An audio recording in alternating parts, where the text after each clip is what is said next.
दो उत्तराखंड, एक उत्तर प्रदेश और एक बिहार से हैं, जिनके डीएनए में ना देशभक्ति है। देश की रक्षा की बात जब आती है तो भारतीय सेना का हर जवान, चाहे वो देश के किसी भी हिस्से से हो, दुश्मनों के सामने सीना तान कर खड़ा हो जाता है। लेकिन भारत मां पर आंच नहीं आने देता, उनकी डीएनए में देशभक्ति है। लेकिन सियासत में कुछ लोग हैं जो भारत मां के इन्हीं बेटे बेटियों को क्षेत्र, भाषा, जाति और धर्म के आधार पर बांटना चाहते हैं। कभी उत्तर भारतीयों को गौमूत्र पीने वाला राज्य बताकर, कभी उत्तर भारत और बिहार के लोगों को पिछड़ी सोच वाला बताकर, कभी उनके या बिहार के लोगों के डीएनए पर सवाल उठाकर, और अब तो ऐसा लगता है कि कम से कम 2024 के चुनाव तक तो उत्तर भारतीयों की इस अपमान कथा का अंत नहीं होने वाला है।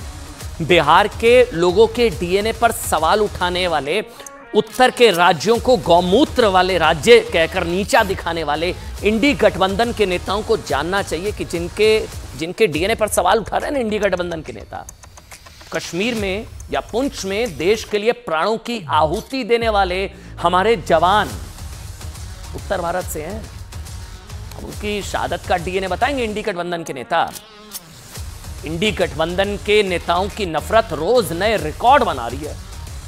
मतलब आप सोचिए, पिछले कुछ घंटों से इंडी गठबंधन में शामिल डीएमके के सांसद दयानिधि मारन का ना एक पुराना बयान बहुत तेजी से वायरल हो रहा है। इस बयान में दयानिधि मारन ये कहते हुए सुनाई दे रहे हैं कि उत्तर प्रदेश और बिहार के जो लोग तमिलनाडु में काम करते हैं ना, उन्हें सिर्फ हिंदी आती है, अंग्रेजी नहीं। और यही वजह है कि उत्तर भारत के लोग तमिलनाडु में, मैं बोलते हुए शर्म आ रही है, टॉयलेट साफ करने, सड़कें बनाने, सफाई करने और घर बनाने का काम ही कर पाते हैं। उत्तर भारत के नेता ये लोग, ये सोचे, ये इंडी के नेता हैं, इंडी गठबंधन के बड़े दल डीएमके के नेता हैं। सोच देखिए इनकी। इतना ही नहीं, दयानिधि मारन तमिलनाडु से ही आने वाले गूगल के भारतीय मूल के सीईओ सुंदर पिचाई का उदाहरण देते हुए कहते हैं कि उन्होंने अगर अंग्रेजी ना सीखकर सिर्फ हिंदी सीखी होती तो वो भी कहीं मजदूरी कर रहे होते। हिंदी से नफरत, उत्तर भारत से नफरत, मतलब इतनी नफरत की हद हो चुकी है उत्तर भारत, यूपी बिहार के लोगों से इंडी गठबंधन के नेताओं को।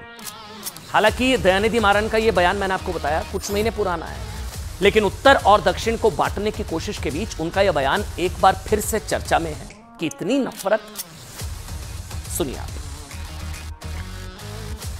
இங்க ஆங்கிலம் தெரிந்த காரணம்லாம் நீங்க ஐடி கம்பெனியில் கை நிறைய சம்பளம் வாங்குறாங்க.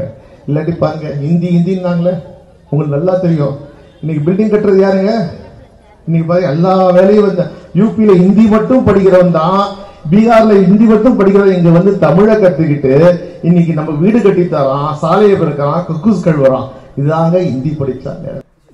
एक चीज ध्यान रखिए, जो पुंछ में शहीद हुए हैं ना, चारों उत्तर भारत से हैं।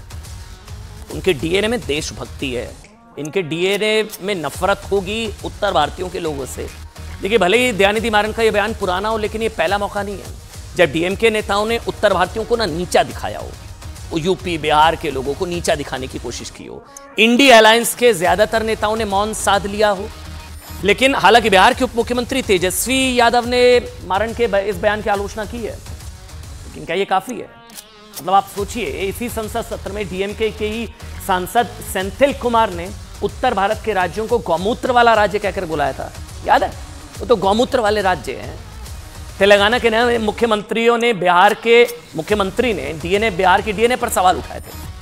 संसद में डीएमके के सांसद टीआर बालू जब सेंथिल कुमार के बयान पर माफी मांगने के लिए खड़े हुए ना, तो सोचिए, मतलब उनसे जब बोला गया कि आप माफी मांगे, तो कौन उनके बचाव में खड़ा हुआ? सनातन को लेकर जो बयान था, सोनिया गांधी ने उन्हें रोकने की कोशिश करते हुए कहा था कि आप माफी क्यों नहीं मांग रहे बीजेपी वाले। इतना ही नहीं, पिछले हफ्ते इंडी की बैठक में नीतीश कुमार जब हिंदी में अपनी बात रख रहे थे, तो तमिलनाडु के मुख्यमंत्री स्टालिन ने उनसे भाषण का अंग्रेजी अनुवाद मांग लिया था।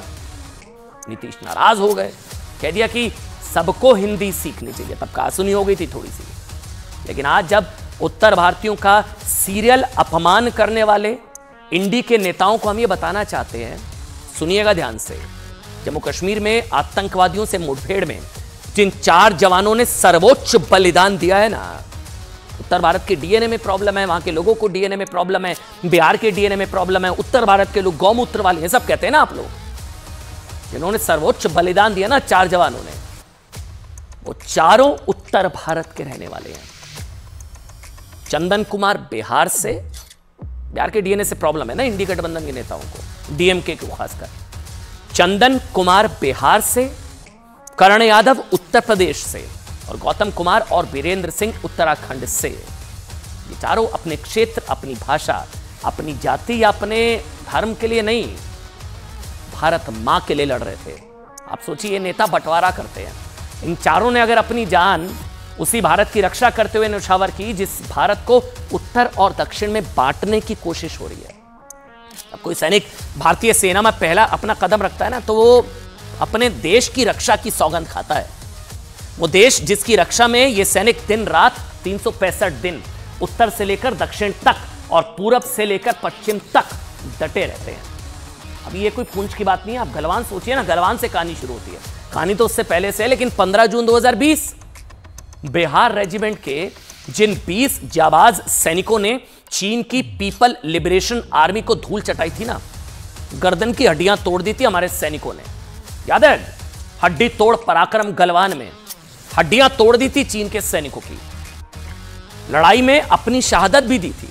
उन 20 सैनिकों का नेतृत्व कौन कर रहे थे? कर्नल संतोष बाबू। ये जो बंटवारे की दुकान चलाते हैं ना नेता, उनके लिए तथ्य हैं। तेलंगाना के कर्नल संतोष बाबू कर रहे थे बिहार रेजिमेंट, लेकिन तेलंगाना के कर्नल संतोष बाबू तमिलनाडु के शहीद हवलदार के पिलानी टुकड़ी में सैनिक बिहार और झारखंड के सैनिकों की रक्षा के लिए चीन के सैनिकों और अपने साथियों के बीच दीवार बनकर खड़े हो गए थे। गलवान में 1962 के बाद से चीन ने इस तरह से मुंह की खाई थी, और चीन की सेना के लिए जो 20 जवान यमदूत साबित हुए ना, उनमें से 7 बिहार के डीएनए पर सवाल उठाते हैं ना ये नेता, 7 बिहार और झारखंड जैसे राज्यों के थे।